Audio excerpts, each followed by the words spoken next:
حضرت جنید بغدادی رحمۃ اللہ علیہ کا مشہور قول ہے کہ جس کسی نے اپنے نفس پر اچھی نیت کا دروازہ کھولا، اللہ تعالیٰ اس پر توفیق کے 70 دروازے کھول دیتا ہے۔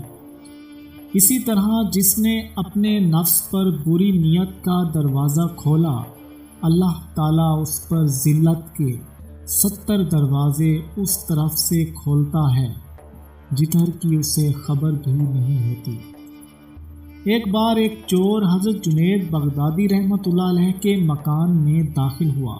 اسے اندازہ نہیں تھا کہ یہ کسی درویش کے بے سر و سامان کا ٹھکانہ ہے۔ نتیجتاً اس نے ایک گوشہ چھان مارا، مگر وہاں ضرورت کے معمولی سامان کے علاوہ کوئی قابل ذکر چیز موجود نہیں تھی۔ بس حضرت جنید بغدادی رحمۃ اللہ علیہ کا ایک پیرہن تھا، چور اسی کو لے کر فرار ہو گیا۔ دوسرے دن حضرت جنید بغدادی رحمۃ اللہ علیہ بازار سے گزر رہے تھے کہ آپ رحمۃ اللہ علیہ کی نظر 2 افراد پر پڑی۔ ایک کے ہاتھ میں حضرت جنید بغدادی رحمۃ اللہ علیہ کا پیرہن تھا اور دوسرا اس کے قریب کھڑا تھا۔ اتنے میں ایک خریدار آیا اور پیرہن کو دیکھنے لگا۔ حضرت جنید بغدادی رحمۃ اللہ علیہ بھی ٹھہر گئے، ٹھہر کر اس منظر کو دیکھتے رہے۔ آخر خریدار نے اس پیرہن کو پسند کر لیا اور فروخت کرنے والے شخص سے کہا، میں یہ عبا خریدنے کو تیار ہوں، مگر اس سلسلے میں ایک گواہی ضروری ہے۔ کیسی گواہی؟ پیرہن فروخت کرنے والے شخص نے کہا، جو دراصل دلال تھا، اور اس کے قریب وہ شخص موجود تھا جس نے حضرت جنید بغدادی رحمۃ اللہ علیہ کا لباس چرایا تھا۔ اس بات کی گواہی کہ یہ مال تمہارا ہے، خریدار نے کہا۔ میں شہادت دیتا ہوں کہ یہ پیرہن اس کی ملکیت ہے، دلال نے چور کی طرف اشارہ کرتے ہوئے کہا۔ میں ایک دلال کی گواہی کو نہیں مانتا، خریدار نے کہا اور جانے لگا۔ سنو میرے عزیز، حضرت جنید بغدادی رحمۃ اللہ علیہ نے تیزی سے آگے بڑھ کر خریدار کو مخاطب کیا۔ خریدار پلٹا اور حضرت جنید بغدادی رحمۃ اللہ علیہ کو سامنے پا کر مؤدب کھڑا ہو گیا۔ میں اس بات سے خوب واقف ہوں کہ یہ مال اسی شخص کا ہے۔ حضرت جنید بغدادی رحمۃ اللہ علیہ نے چور کی پردہ پوشی کرتے ہوئے فرمایا، آپ جیسے بزرگ کی گواہی سب گواہوں سے بڑھ کر ہے۔ خریدار نے کہا اور پیرہن لے کر چلا گیا۔ اس کے جاتے ہی حضرت جنید بغدادی رحمۃ اللہ علیہ بھی تشریف لے گئے اور چور کو یہ احساس تک نہیں ہو سکا کہ اس کی ملکیت پر گواہی دینے والا کون تھا۔ حضرت جنید بغدادی رحمۃ اللہ علیہ فرمایا کرتے تھے، میں نے 10 برس تک دل کے دروازے پر بیٹھ کر دل کی حفاظت کی، پھر 10 برس تک میرا دل میری نگرانی کرتا رہا۔ اب 20 برس ہو گئے کہ نہ میں دل کی خبر رکھتا ہوں اور نہ دل میری خبر رکھتا ہے۔ اس حالت کو 23 سال ہو گئے ہیں کہ ہر طرف حق تعالیٰ کو دیکھتا ہوں، اس کے سوا کچھ باقی نہیں، مگر لوگ اس بات کو نہیں مانتے، نہیں جانتے۔ جب بندے کے عشق اور محویت کا یہ عالم ہو تو پھر اس میں کیا شک کے ہاتھ ہے اللہ کا، بندہ مومن کا ہاتھ۔ ایک دن حضرت جنید بغدادی رحمۃ اللہ علیہ مسجد شونیزیہ میں تشریف لے گئے۔ وہاں بہت سے درویشوں کا اجتماع تھا اور آیات قرآنی پر بحث ہو رہی تھی۔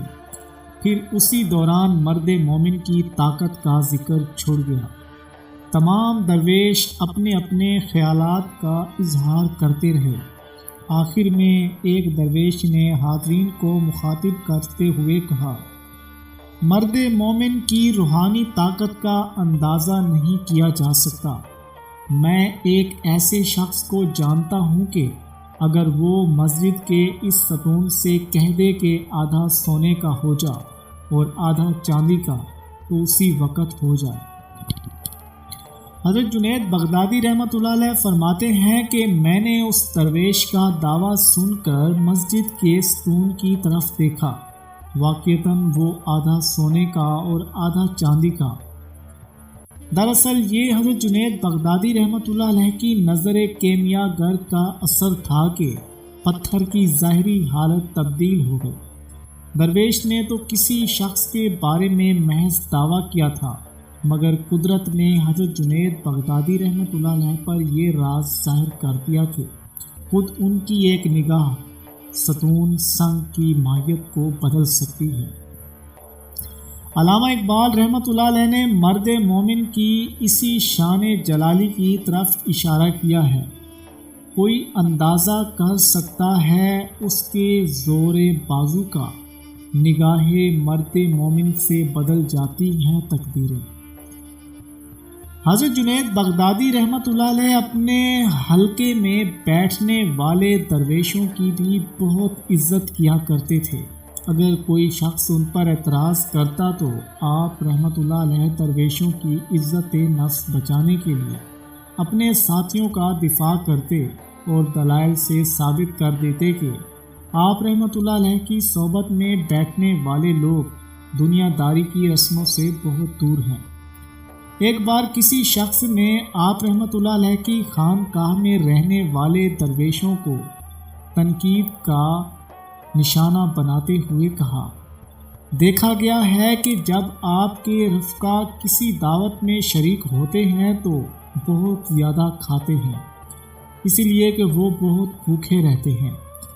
حضرت جنید بغدادی رحمۃ اللہ علیہ نے فرمایا، یہ فطری بات ہے کہ جب کوئی شخص 4 دن بھوکا رہے گا تو کھانا ملنے پر اپنے اللہ کی نعمتوں کا زیادہ شکر ادا کرے گا۔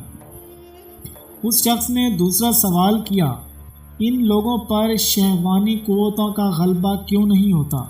حضرت جنید بغدادی رحمۃ اللہ علیہ نے جواباً فرمایا، بات یہ ہے کہ میرے ساتھی صرف لقمہ حلال کھاتے ہیں، اس لیے وہ حیوانیت کا مظاہرہ نہیں کرتے۔ آخر سوال کرنے والا عاجز آ گیا اور اسے اندازہ ہو گیا کہ حضرت جنید بغدادی رحمۃ اللہ علیہ حلقے میں بیٹھنے والے درویش عام دنیا دار لوگوں کی طرح نہیں ہیں۔ ایک اور موقع پر کسی شخص نے کہا، قرآن کریم سن کر آپ کے ساتھیوں پر وجد کی حالت طاری نہیں ہوتی۔ حضرت جنید بغدادی رحمۃ اللہ علیہ نے جواباً فرمایا، قرآن کریم میں حال لانے والی چیز ہی کون سی ہے؟ وہ حق ہے اور اس ذات برحق کی طرف سے نازل ہوا ہے، جس کے لیے مخلوق کی کوئی صفت شایان نہیں۔ اعتراض کرنے والے نے کہا، مگر شعروں پر تو آپ کے ساتھیوں کو بہت حال آتا ہے۔ حضرت جنید بغدادی رحمۃ اللہ علیہ نے فرمایا، اس لیے کہ یہ خود ان کے ہاتھوں کی بنائی ہوئی چیزیں ہیں اور محبت کرنے والوں کا کلام ہے۔ آخر میں اس شخص نے درویشوں کی ظاہری حالت کا مذاق اڑاتے ہوئے کہا، آپ کے ساتھی تو اللہ کے بہت قریب ہیں، پھر انہیں وہ چیزیں کیوں میسر نہیں جو اہل دنیا کے پاس ہیں؟ حضرت جنید بغدادی رحمۃ اللہ علیہ نے فرمایا، اللہ تعالیٰ پسند نہیں کرتا کہ جو چیزیں عام بندوں کے پاس ہوں وہی چیزیں اس کے خاص بندے بھی رکھتے ہوں۔ ایک عارف وقت کے جوابات سن کر وہ شخص حیران رہ گیا۔ حضرت جنید بغدادی رحمۃ اللہ علیہ نے اپنی بات میں اضافہ کرتے ہوئے فرمایا، سامان دنیا سے محرومی کی ایک وجہ یہ بھی ہے کہ اللہ تعالیٰ نہیں چاہتا کہ اس کے خاص بندے خالق کو چھوڑ کر مخلوق کی طرف متوجہ ہو جائیں۔ پیارے دوستو، اگر آپ کو حضرت جنید بغدادی رحمۃ اللہ علیہ کی پیاری عظیم الشان داستان کے یہ 2 واقعات اچھے لگے ہیں تو اگلے ایپیسوڈ میں اگلے واقعات سننے کے لیے ہمارے چینل کو سبسکرائب کریں، ساتھ بیل آئیکن کو دبا دیں تاکہ ہماری نئی آنے والی ویڈیو آپ دوستوں تک آسانی سے پہنچ سکے۔ پیارے دوستو، آپ ویڈیو کو لائک بھی کیجیے کریں اور ویڈیو کے کامنٹ سیکشن میں اپنی رائے کا اظہار بھی کریں تاکہ ہمیں محسوس ہو کہ آپ لوگ انٹرسٹ رکھتے ہیں۔ مہربانی کر کے اس ویڈیو کو اپنے دوستوں کے ساتھ شیئر بھی کریں، جتنا ہو سکے اپنے دوستوں کے ساتھ ثواب کی نیت سے شیئر کریں۔ انشاءاللہ ملیں گے اگلی ویڈیو میں، تب تک کے لیے اللہ حافظ۔